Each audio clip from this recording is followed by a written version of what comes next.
नमस्कार दोस्तों, स्वागत है आप सभी का आपके अपना YouTube चैनल रेनबो कैंपस में। मैं आज इस वीडियो में इंग्लिश ग्रामर पार्ट का डिस्कस करने वाले हैं, जो ग्रामर के लिए बहुत इम्पोर्टेंट है। मतलब ग्रामर का जड़ मानिए, है ना, जिसका नाम है टेंस, जो सभी एग्जाम के लिए बहुत इम्पोर्टेंट है ना। जितना भी अगर इंग्लिश अगर आसान बनाना है, अगर ग्रामर आसान बनाना है तो टेंस को मजबूत करना होगा, है ना। टेंस सीखने से आपको सेंटेंस बनाने आ जाएगा। सेंटेंस बनाने आ जाएगा तो आप लोग कोई एप्लीकेशन अच्छी तरीका से, लेटर अच्छी तरीका से लिख सकते हैं। दूसरी खास बात है कि अगर टेंस आपको सही तरीका से समझ में आ जाएगा तो आपको वॉइस समझ में आएगा, वॉइस आएगा, नरेशन आएगा, डिग्री आएगा। मतलब ग्रामर का मानिए 60 से 70% मतलब टेंस ही पर ही है। टेंस को अगर समझ में आता है तो हम लोग ग्रामर का मतलब कुछ 60 से 70% ग्रामर का पार्ट हम लोग अच्छी तरीका से समझ सकते हैं, है ना। जो आज मैं इस वीडियो में डिस्कस करने वाला हूं, है ना। आज ग्रामर का पार्ट का टॉपिक नाम है टेंस, है ना, जिसको हिंदी में बोला जाता है काल। हम लोग समझेंगे टेंस है क्या, टेंस का अर्थ क्या होता है, कौन सा लैटिन वर्ड से बना है ना। तो लिखे हैं टेंस का अर्थ होता है काल। लैटिन वर्ड टेम्पस से बना है, जिसका अर्थ होता है टाइम, जिसका अर्थ होता है टाइम, है ना। अर्थात टेंस क्या है, टाइम है। टेंस क्या है, टाइम है। हम कर सकते हैं। दूसरी बात है, टेंस एक्सप्रेशन होता है टाइम और एक्शन का। टेंस एक्सप्रेशन होता है टाइम और एक्शन का। टेंस बताता है कि कोई भी काम हुआ तो किस समय में हुआ, प्रेजेंट में हुआ कि पास्ट में हुआ कि फ्यूचर में हुआ, है ना। इसीलिए टेम्पस जो है टेम्पस शब्द से बनकर मिला है। टेम्पस का अर्थ होता है टाइम। हम लोग कह सकते हैं कि टेंस एक क्या है, टाइम है ना। Tense is called time but time is not called tense. हम टेंस को टाइम कह सकते हैं, लेकिन टाइम को हम टेंस नहीं कह सकते हैं, है ना। टाइम इंडिपेंडेंट है, किसी है ना, इंडिपेंडेंट है। इसका मतलब है कि टाइम जो है टेंस से बड़ा है ना। टाइम जो है टेंस से क्या है, बड़ा है, इंडिपेंडेंट है ना।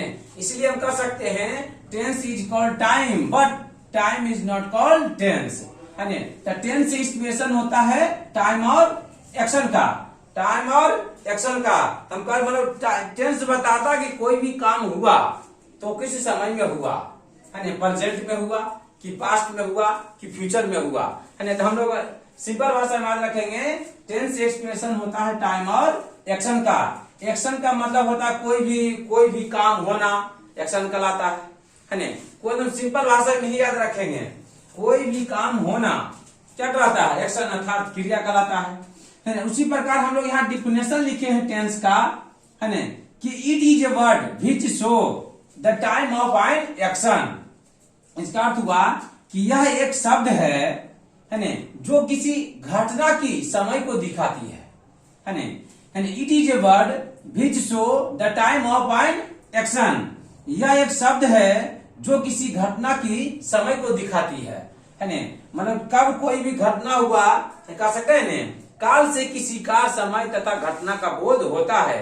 मतलब कोई भी काम होता है तो में ही हमको मतलब हम लोग का जवाब निकलता है कि कोई काम हुआ तो किस समय में हुआ, प्रेजेंट में हुआ कि पास्ट में हुआ, है ना, कि फ्यूचर में हुआ, कि कितना काम हुआ, कितना बाकी है, वह में से किससे पता चलता है, टेंस से, है ना। उसके बाद अगर डिफिनेशन एक और डिफिनेशन लिखे हैं कि tense is a form of verb.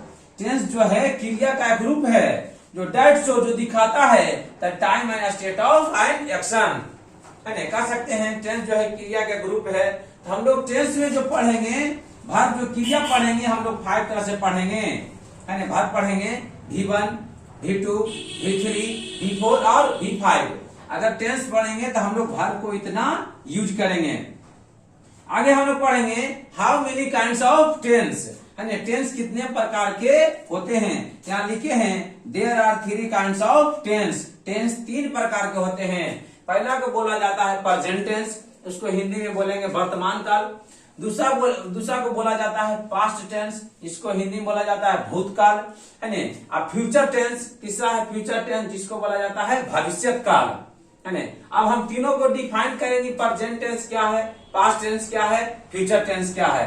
तो प्रेजेंट टेंस यानी वर्तमान काल, present tense show present action और इवेंट, है ना। वर्तमान काल से वर्तमान समय तथा घटना का बोध होता है, लिखे हैं बिल्कुल इजी लैंग्वेज में लिखे हैं। Present tense show present action और इवेंट, वर्तमान काल से वर्तमान समय तथा घटना का बोध होता है। अगला लिखे हैं past tense. Past tense show past action और इवेंट, भूतकाल से अतीत के, है ना, घटना तथा अतीत काल के बोध का बोध होता है, घटना तथा समय का बोध होता है ना। Past tense show past action और इवेंट। अगला future tense. Future tense show future tense show future और इनकमिंग एक्शन और इवेंट। मतलब फ्यूचर टेंस, इसका और सिंपल भाषा में बोल सकते हैं प्रेजेंट टेंस का, जो काम समय अनुसार हो रहा है वो वर्तमान काल हुआ, जो काम समय अनुसार हो चुका है वो पास्ट टेंस हुआ, जो काम समय अनुसार होगा फ्यूचर टेंस कहलाएगा, है ना। हम अच्छा और सिंपल भाषा में क्या समझ रहे हैं, जो भी मतलब जो समय बीत रहा है वो प्रेजेंट टेंस हुआ, जो समय बीत चुका है वो पास्ट टेंस हुआ, और जो समय आएगा वो कहेंगे फ्यूचर टेंस। सभी लोग कहता कि अपना टाइम आएगा, तो उसको इंडिकेट किया जाता है फ्यूचर टेंस में। यही है पॉइंट, अच्छा तरीके से समझिए। हम लोग पहले डिस्कस किए टेंस। टेंस जो है लैटिन वर्ड टेम्पर से बना है, जिसका अर्थ होता है टाइम, है ना। टाइम से एक्सप्रेशन होता है टाइम और वर्क का, मतलब कोई भी काम हुआ तो किस समय में हुआ। डिफिनेशन है it is a word which show the time of an action, है ना। यह एक शब्द है जो किसी घटना की समय को दिखाती है। आगे लिखिए tense is a form of verb that show the time and state of an action, है ना। हम लोग टेंस पढ़ेंगे तो वर्ब अर्थात क्रिया, है ना, मतलब कि कोई भी काम होना क्रिया कहलाता है। क्रिया पढ़ेंगे V1, V2, V3, V4, V5 क्या पढ़ेंगे। आगे हम लोग पढ़ेंगे कि how many kinds of tense, tense कितने प्रकार के होते हैं। तो there are 3 kinds of tense,